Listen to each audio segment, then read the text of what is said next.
Comprendre le contexte des essais nucléaires, leurs origines et leurs conséquences, c'est l'objet d'une publication de 135 pages réalisée par le Commissariat à l'énergie atomique.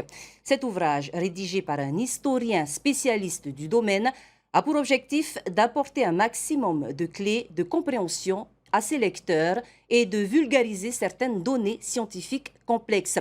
5000 exemplaires seront distribués à travers les 5 archipels. Mais quel intérêt et quel crédit le public accorde-t-il à ce type d'écrit? Laure Philibert et Mataï Hourey nous en disent plus. Regardez. Rendre accessible au plus grand nombre l'histoire des essais nucléaires et leur impact, c'est l'objectif que s'est fixé la direction des applications militaires du CEA à travers cette publication. Pourquoi la Polynésie a-t-elle été choisie? Quelles mesures de sécurité ont été prises ou encore quel suivi pour Moruroa? Autant de questions abordées par ces spécialistes qui veulent en finir avec les ouvrages écrits par des scientifiques pour des scientifiques et difficiles d'accès pour le grand public. Non, on a voulu un ouvrage amplement accessible, c'est-à-dire à toutes les classes de la société et pas qu'à des scientifiques, et des ouvrages qui ont aussi vocation à aller dans des écoles éventuellement élémentaires, secondaires, et puis la population simplement. Le corps enseignant a pu découvrir cet ouvrage ce mardi. Les représentants du CEA espèrent qu'il sera utilisé dans les écoles, car pour eux, il s'agit d'un travail de transparence sans précédent, ni équivalent sur le plan international.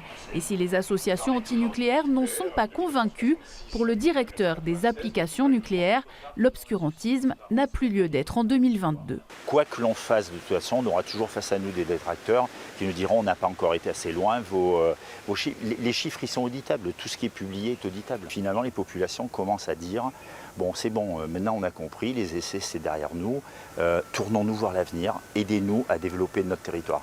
Je pense que la plus belle réponse à nos détracteurs, c'est celle-là. Un point de vue qui ne fait pas l'unanimité. Le grand public a-t-il l'intention de lire cet ouvrage? Ben oui, c'est bien de connaître le nucléaire, mais il y a beaucoup de vérités qui ont été cachées, comme j'ai dit. Lire, mais après quand c'est écrit par l'homme, ben, ça reste toujours l'histoire de l'homme, mais il y a toujours des vérités qui ont été cachées à un peuple. Dire confiance, non. Désolé. Parce que le CEA, concernant tout ce qui est militaire, jamais on ne saura la vérité. Hinamoe Urakros milite pour faire connaître l'histoire des essais. Pour la jeune femme malade, la page est loin d'être tournée. Ce livre, c'est complètement de la propagande étatique. On essaie encore de nous manipuler l'esprit. Moi, je ne peux pas tourner la page parce que j'ai une leucémie depuis 2013 et on ne sait pas si elle pourra guérir un jour en France. Donc, je l'invite à me demander à moi si je peux tourner la page. Je rêverais de tourner la page et de ne plus être malade. Je rêverais que nos Polynésiens aussi arrêtent d'être malades. Donc, s'il n'y avait pas toutes ces maladies radio-induites, on pourrait tourner la page dans ces conditions. Non, aujourd'hui, on ne peut pas tourner la page. Demain, un échange autour de cet ouvrage sera proposé aux associations antinucléaires. Seul Tamari Moruroa a répondu favorablement. Moruroa et Tatou a décliné.